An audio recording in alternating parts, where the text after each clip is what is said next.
Hier, c'était un tournant décisif, une passe décisive. Il a dit ceci dans son post, vous l'avez vu.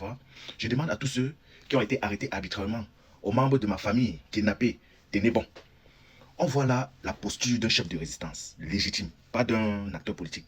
C'est comme vous voyez souvent dans les films. Quand on kidnappe quelqu'un, il appelle, il dit j'arrive, tiens bon. Pour dire que je suis là, c'est moi, tu as besoin de moi pour vivre. Je veux vous aider. Ensuite, il réitère en disant je remercie l'armée loyaliste qui m'a conduit dans un lieu sûr et assuré ma protection. Dans un lieu sûr, qui m'a conduit dans un lieu sûr et assuré ma protection. Il n'a pas dit qu'il a quitté le territoire. Dans un lieu sûr, c'est pour dire qu'il est encore dans le territoire. Vous comprenez? Et il dit l'armée loyaliste. C'est pour dire qu'il y a une armée, l'armée loyaliste là, étant donné que lui est le président légitime. Cette armée loyaliste, c'est une armée qui est loyale aux unes. C'est une armée qui est loyale au peuple. Bon, ça veut dire dans l'armée, il y a deux formes, l'armée est divisée en deux. À savoir l'armée qui est loyale aux unes, aux portes, aux unes au peuple, et par conséquent, aux représentants du peuple qui est Sachouma Bakary. Une autre armée qui est loyale au régime. C'est cette même armée qui tue, qui tire, qui fusille le peuple. Ça montre la fracture de l'armée. 2. Après, il a dit dans un lieu sûr. En langage diplomatique, cela veut dire quoi?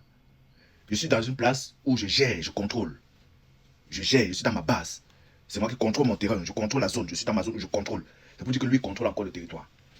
Parce qu'avant, il était chez lui, il y avait les snipers. Il ne pouvait pas contrôler parce que les snipers regardaient partout. Et on pouvait le tirer, on pouvait attaquer à tout moment. Ça, c'était une zone qui n'était pas contrôlable par lui-même.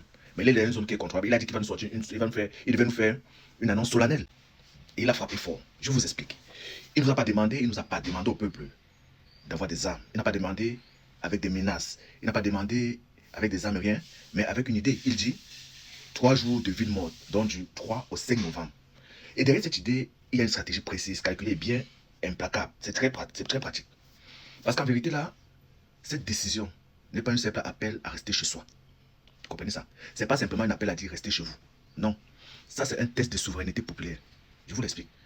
En vous demandant de rester, quand vous allez obéir, puisqu'il faudrait que vous obéissez, il veut donc savoir qui obéit encore à Yaoundé et qui obéit désormais au peuple. Qui obéit encore à Yaoundé et qui obéit désormais au peuple. Ça veut dire les préfets, les sous-préfets, tout cela, l'armée, tout ça, pour voir exactement quels sont ceux qui obéissent à Yaoundé, quels sont ceux qui obéissent au peuple. Et dans ça encore, est-ce que le peuple obéit encore à Yaoundé? Est-ce que le peuple obéit à celui qu'on a choisi, Issa Chiroma? Je ne sais pas si vous comprenez. J'ai plusieurs fois essayé de vous faire comprendre qu'Issa Chiroma est en train d'aller vers le même chemin qu'en 2010. Et ça, c'est réellement ce qui est en train de se passer. C'est le même chemin qu'en 2010. Il faut savoir qu'Alassane Dramane Ouattara n'avait pas pris les armes tout de suite. Il avait d'abord commencé par une résistance civile. La résistance civile permet de paralyser le pays. Vous voyez, ça on appelle ça, c'est un silence collectif. On dit, tu peux vivre sans jambes, d'après ce que le professeur Vivek a dit, tu peux vivre sans jambes, mais tu peux pas vivre sans estomac. Et quand ils font ça, tout le monde comprend donc que la légitimité a changé de camp. C'est plus le président en place qui est légitime, c'est celui qui a ordonné, qui a donné le mot d'ordre du couvre-feu qui est légitime. Donc aujourd'hui, Issa Chiroma Baka, il veut faire pareil, il veut paralyser le système. Il a déjà parlé d'une armée loyaliste. Donc ça veut déjà dire qu'une partie de la structure militaire ne suit plus le régime, qu'il y a déjà une dislocation dans la structure militaire. Maintenant, il veut que le peuple prouve qu'il le suit. Que le peuple dise exactement, ok, je te suis ou je ne te suis pas. Que tu es vraiment légitime. C'est que tu as la légitimité des unes, mais même si tu n'as pas la légitimité de la Cour constitutionnelle, tu as la légitimité des unes. Et quand certains regardent, et pendant que certains regardent comme ça, un simple mot d'ordre, le bouton, lui, il trace déjà les lignes de son futur. Vous voyez? Il trace les lignes. Il sait qu'un pays peut se libérer sans coup de feu. Si le peuple cesse de collaborer avec l'oppresseur, le pays se libère. Si le peuple cesse de collaborer avec Etoudi, le pays se libère. C'est ça la ville morte. Un peuple vivant, mais un pouvoir sans respiration. On vous a dit ça, c'est comme ça. Toutes les ressources partent à Yaoundé, mais si on bloque tout, Yaoundé meurt. Et maintenant, la question est de savoir qui est le président. La vraie question, c'est qui contrôle encore le pays. Vous voyez, on doit poser la question à savoir qui est le président. On doit poser la question à savoir qui contrôle encore le pays. Si le 3 au 5, les rues sont vides, les marchés sont fermés, les bus sont à l'arrêt, alors que tout le monde entier verra que la légitimité a changé de camp. Et que Pobia peut avoir des tampons. Mais Issa Chiroma a le cœur des Camerounais. Ça, c'est une guerre silencieuse, plutôt. Mais c'est une guerre de conscience. C'est celui qui gagne la conscience du peuple, qui gagne toujours la conscience de la nation.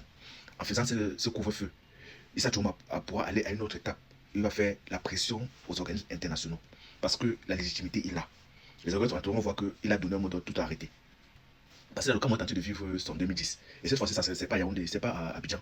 Mais nous sommes à Yaoundé, à Gawa, à Mawa, à Beto, à Bafoussam, à Bamenda. C'est tout le peuple qui suit. On ne bouge plus tant que la vérité ne bouge pas. Et le monde regarde. La France, l'Union européenne, l'Union africaine. L'Union africaine des batailles, ça c'est le problème. L'Union européenne. Et cette fois-ci, l'histoire est changeante. Non pas ceux qui ont parlé, mais ceux qui se sont tués, les poteaux. Je vous décris le chemin global que j'avais prédit, que j'avais vu depuis. Et vous allez voir, cela arrivera mot pour mot. Parce que ce qui se passe, c'est très stratégique. Pour tous ceux qui me suivent, vous saurez que j'ai déjà déclaré, j'ai déjà donné ce processus depuis. La première des choses qui s'est passée, c'est la proclamation des faux résultats qui a été validée. Après, nous avons la contestation officielle du candidat qu'il a fait. Nous avons la déclaration de victoire populaire. Il a fait toujours. Après, là, nous sommes tombés à un soutien d'une partie de l'armée. Le soutien de la partie de l'armée là a mis le président à l'abri. Après ce président à l'abri, on passe à un message, à une résistance civile, une manifestation civile. C'est ça. Donc attendez-vous donc à la proclamation d'un gouvernement et à prêter serment. Parce que si le couvre-feu fonctionne bien et qu'il est légitime, il a donc cette légitimité à pouvoir former son gouvernement. Et les choses continueront. Ciao, ciao.